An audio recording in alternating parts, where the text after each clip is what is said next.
Antes de que mate. Capítulo 1. Parte 3. ¿Porter?, dijo el jefe Nelson. White ya está solucionando esto. Es bastante concentrada. Puede que lo sea, dijo Porter con desdén. Siempre era así. Nelson no le estaba haciendo un cumplido de verdad. Estaba, de hecho, burlándose de Porter por estar atrapado con la guapa jovencita que había surgido de la nada y se había hecho con el puesto de detective. La guapa jovencita a la que pocos hombres en la comisaría, mayores de 30 años, tomaban en serio. Y cómo odiaba eso Porter.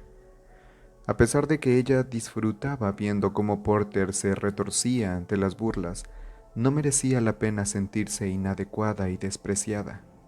Una y otra vez ella había resuelto casos que los demás hombres no podían solucionar y esto lo sabía de sobra.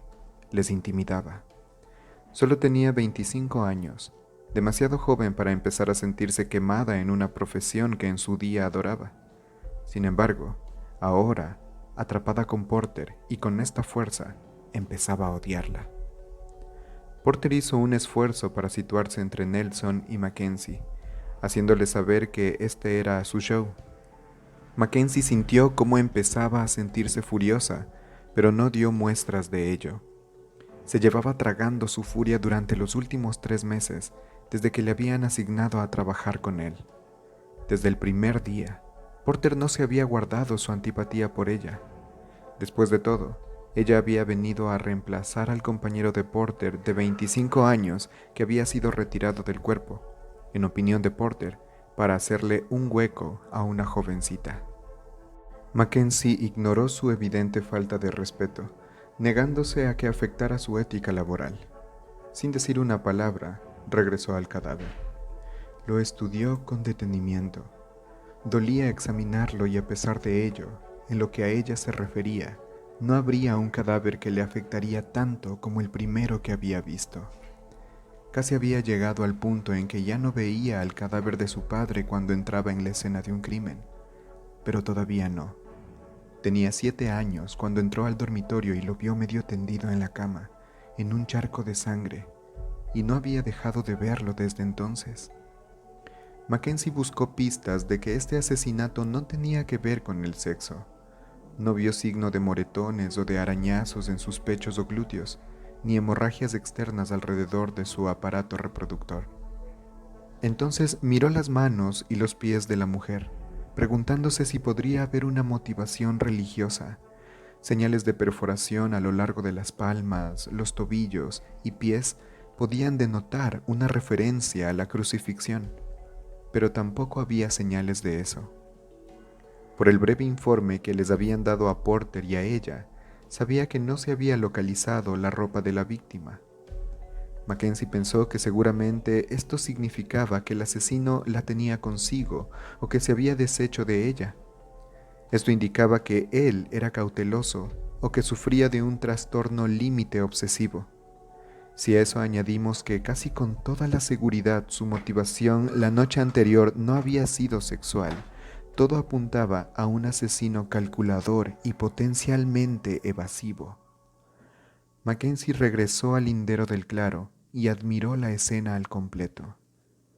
Porter le dio una ojeada de refilón y después la ignoró completamente, continuando su charla con Nelson. Ella notó que los demás policías la estaban observando. Algunos de ellos, al menos, estaban observando su trabajo. Había ascendido a detective con una reputación de ser extremadamente brillante y considerada en alta estima por la mayoría de los instructores en la academia de policía, y de vez en cuando había policías más jóvenes, tanto hombres como mujeres, que le hacían preguntas honestas o le pedían su opinión. Por otro lado, sabía que algunos de los hombres que compartían el claro con ella podían estar lanzándole miradas lascivas.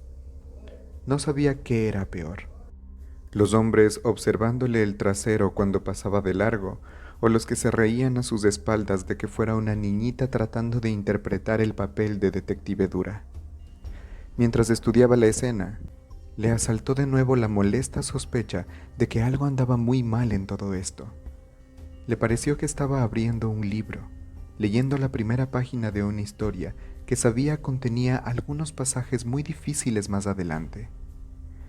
Esto no es más que el principio, pensó.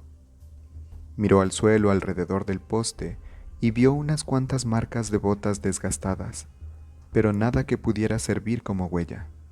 También había una serie de formas en el suelo que parecían casi serpentinas. Se agachó para echarles un vistazo de cerca y vio que varias de las formas formaban cercos paralelos, circulando alrededor del poste de madera de manera irregular, como si lo que los hubiera hecho hubiera dado la vuelta alrededor del poste en varias ocasiones. Entonces miró la espalda de la mujer y se dio cuenta de que los cortes en sus carnes tenían más o menos la misma forma que las marcas en el suelo. ¿Porter?, dijo. ¿Qué pasa?, preguntó, claramente disgustado porque le había interrumpido. Creo que tengo huellas del arma aquí. Porter titubeó un segundo y después caminó hacia donde Mackenzie estaba acurrucada en el suelo. Cuando se agachó junto a ella, gimió ligeramente y ella pudo oír cómo crujía su cinturón. Tenía unos 25 kilos de sobrepeso y se notaba cada vez más a medida que se acercaba a los 55. ¿Algún tipo de látigo?, preguntó él. Eso parece. Ella examinó el suelo, siguiendo las marcas en la arena hasta que alcanzaban el poste, y al hacerlo, percibió algo más. Se trataba de algo minúsculo, tan pequeño que casi no lo notó. Caminó hacia el poste, con cuidado de no tocar el cadáver antes de que llegaran los forenses. Se acurrucó de nuevo y cuando lo hizo, sintió todo el peso del calor de la tarde presionándola. Sin inmutarse, acercó su cabeza al poste, tanto que casi lo tocaba con la frente. ¿Qué demonios estás haciendo?, preguntó Nelson. Hay algo tallado aquí. Parecen unos números, dijo ella. Porter se acercó para investigar, pero hizo todo lo que pudo para no agacharse de nuevo. White, ese trozo de madera tiene por lo menos 20 años. Esa talla parece igual de antigua. Quizás, dijo Mackenzie, pero le daba la impresión de que no era así. Desinteresado de antemano en el descubrimiento, Porter regresó para hablar con Nelson, comparando las anotaciones sobre la información que había conseguido del granjero que había encontrado el cadáver. Mackenzie sacó su teléfono y tomó una fotografía de los números. Amplió la imagen y los números se hicieron algo más nítidos. Al verlos con tal detalle de nuevo, le pareció como si esto fuera el principio de algo mucho más grande.